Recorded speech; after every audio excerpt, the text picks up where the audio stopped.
I've got a question for you guys. Have you ever been stuck on a track? Maybe you have 4 or 5 parts put in, but you're not sure what to add next. Maybe you're stuck in the 16-bar loop and you're wondering how to get out of the cycle of creating track after track, but none of them get finished. Well, if any of these sound like you, I've got a solution for you. In today's video, we're gonna address this stuck feeling by diving headfirst into one of my own tracks, and I'm gonna show you some strategies on how to address this problem and more. It turns out the answer is pretty simple, so hopefully you can take these techniques and suggestions that I'm offering and use them in your own productions. As a reminder before we start, make sure you smash that like button on the way in, get subscribed if you aren't already, and let's stop messing around. Let's get right into it.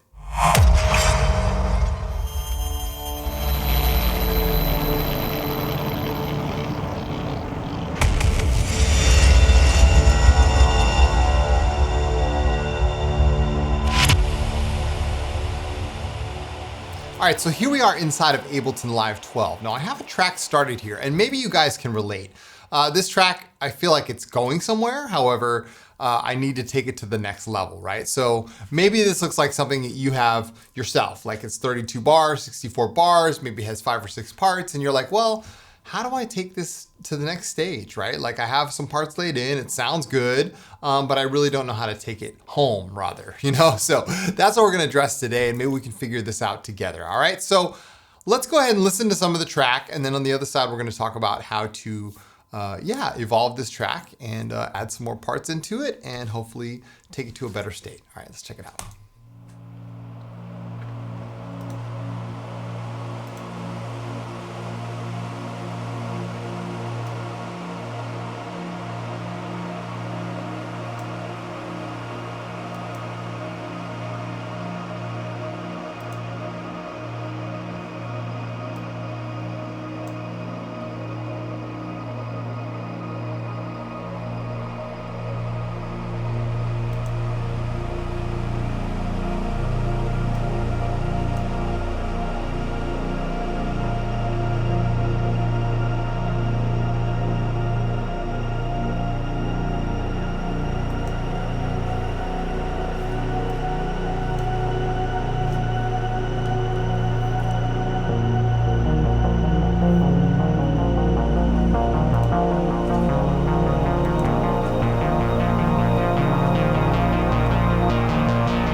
All right, so I know what you might be thinking, like, hey, Science, this track sounds really good already, but you know, that's not the point. The point is it's not done and it needs a lot more context, I think. So let's go ahead and try to address that. The first point that I wanted to make was, I think that the beginning is cool, like this soundscape is good. It's called Cosmic Forge. Let's go ahead and take a look at it. It's in Pigments, I made it myself, right? And it sounds great, but I feel like there's something missing here. Like there's some sort of sound that I'm not hearing on top of this. So maybe adding some context here, because this goes on for 16 bars with just another soundscape that kind of low drone, kind of adds bass to it, right? And that might be enough, but I feel like maybe there's some missing notes here. So one technique that I like to use, which I've talked about before in a previous video, is to add blank MIDI clips where you feel like you might want to add something later, right? So I'm gonna add some new MIDI clips here. And what you can do is just sort of drag in a MIDI clip and just say Control-Shift-M or just create a MIDI clip on, in your own DAW. And you can create this, but now with Ableton Live 12, we can generate MIDI on the fly. So we could put something in there as like a placeholder to come back to it later. So for example, I could come here and say, all right, well, cool. I can just use seed here and just place in some notes and say, all right, cool. Maybe I'm gonna come back to this in a minute, right?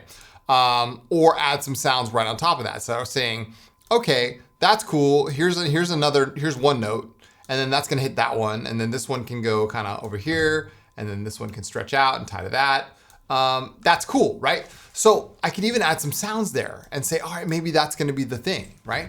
And you can do this all over the place now. Like I could say, oh, well, maybe I want like a chord here. So we'll do another one here. And we'll say, all right, maybe I just want like a chord that kind of goes right there, okay?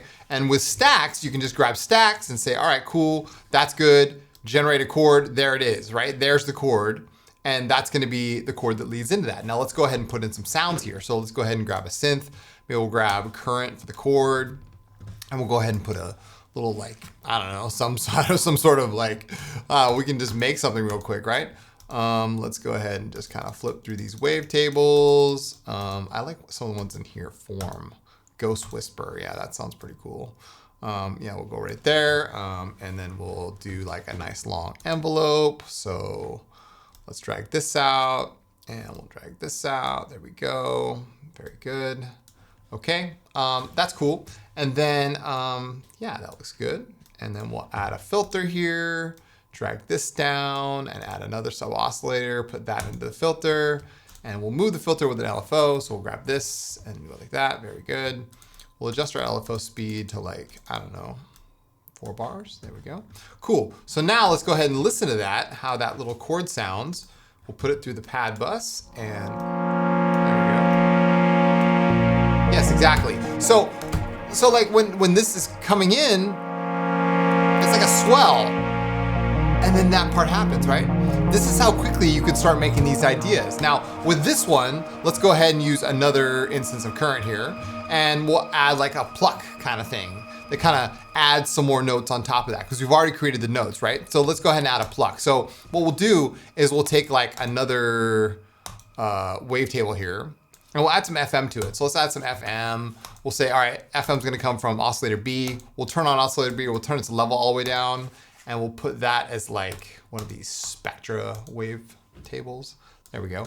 We can add an LFO here to the position and make it like that. And maybe instead of a sine wave LFO, we can make it free running, and we can make it a square LFO, but we can randomize it. So it's kind of random. So it kind of hits randomly. That's cool. We can increase the amount here and also use that same LFO on the amount for the FM. All right, that could work. And then we'll come over to the envelope here. We'll kind of zoom out here. There we go. Cool. So that's our little like pluck envelope thing. And I don't think it needs a filter, but you know, we'll put one on there anyway, and maybe we'll use the same envelope to move the filter right there. There we go. Okay, cool. We'll drench it in some reverb and some delay. This is good, okay, and we'll see what this sounds like in context with our pad. There we go. Call this current 1, current 2. There we go. Nice. Okay. Uh-huh. Yeah. That's actually kind of interesting. I mean, I'm not unhappy with that. So what we can do is we can either adjust it like this and shift it all the way down, right, like that. Cool. And then we can use that same envelope. We should probably filter it down a little more. There we go, like that. All right. Change the FM amount. Yeah. There we go. Cool. We can put a sub oscillator on that. We can put a sub. Yeah. Yeah. Put a sub on it. Yeah. Uh-huh. Exactly. Right? So you can see, and we can also adjust the notes here. Like we could make sure they're all selected. And if we didn't like those, we'll come back to seed. And we'll deselect this, and we can just generate some new notes here, right? So like it's all freeform. It's all like it can be shaped whatever we want. There we go.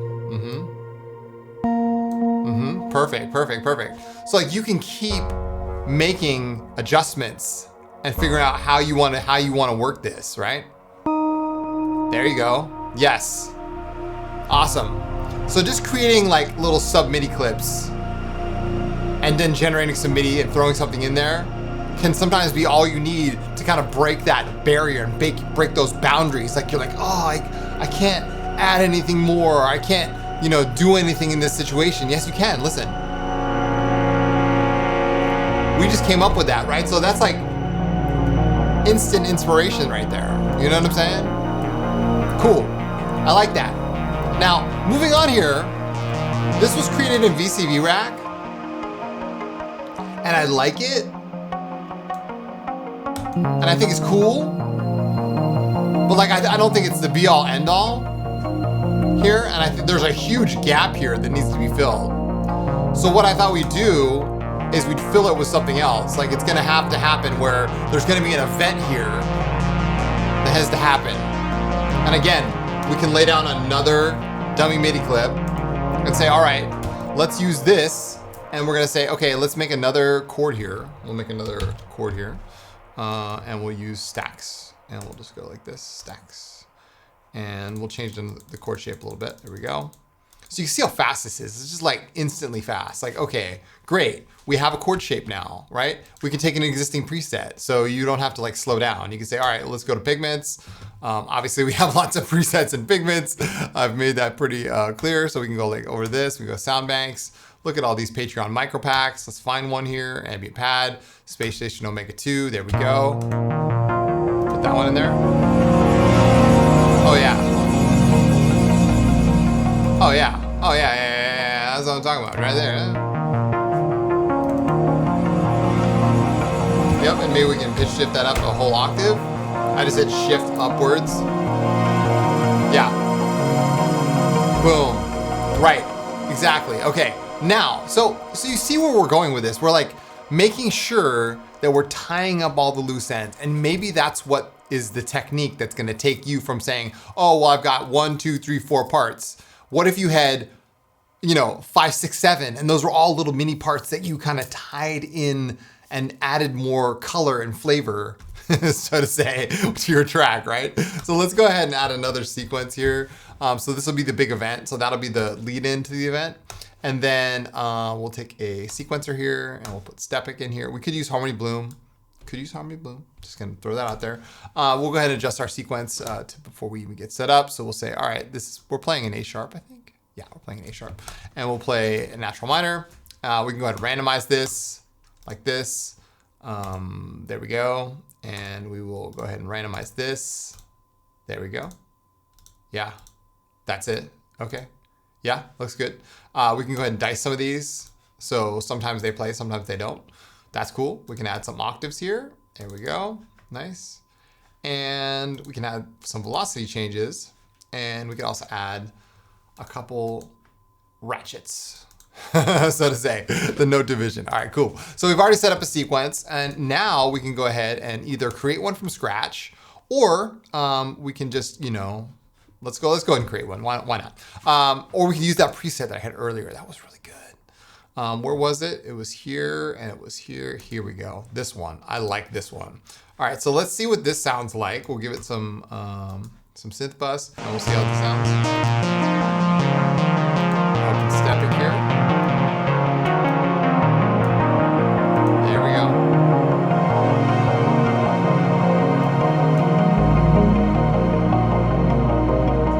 Oh yeah.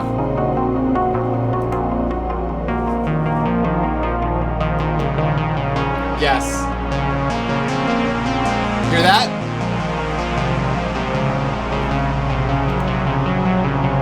That's good. Let's take this up a notch. We'll take it up to this one right here. Oh, I like that. Oh yeah. Oh my God. That sounds so good. Yes, that is perfect for right there. We could fill that entire gap between 49 and 81 with that sequence because we did all the hard work. We did all the work beforehand. So let's go ahead and do a 16 bar count, and we'll go ahead and grab this. Sorry for the weird thing on screen. There we go, like that. Okay, cool. So now we have it. Turn off Stepic. Make sure you turn off Stepic, right? So it doesn't play double play over it. Oh, there we go. Oh yeah. So you have the VCV sequence plus this. Oh, that's brilliant. I love that. I love that. Okay, so we're getting somewhere. Gosh, that's really good. So you can see that like, now we're starting to really make progress here. Like before, this track was like, okay, like cool. But now you're like, whoa.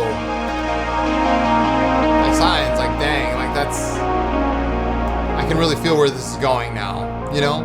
And sometimes, honestly, I'm just gonna be honest with you guys, it takes brute force. Like you have to like push your way in the door. Like you gotta be like, okay, this track has to go somewhere, and it has to be one of those feelings like, you know, this is MIDI that we're working with right here, right? So you can't hold back, you can't hesitate. It's just like push forward, let the chips fall where they may, and pick up the pieces. And if, you know, it doesn't fit the right way the first time, try another way, you know? When I was a kid, like I used to use like constructs and Legos and stuff like that, like, and just like put these little things together. If it didn't work, I was like, ah, screw it, okay, I'll try again, and then. It's kind of similar. You have to keep playing with these blocks until they fit, until they actually work. And then when you're finally like to that point where you're like, all right, things are working. Let's put this one back in here. That's where the real magic is. You know, it's not from hesitating. It's not from waiting around like, oh, maybe this is never gonna work out. It's from actually pushing the right buttons. And, you know, not being afraid to make changes, especially at this stage, right? Especially at the MIDI stage.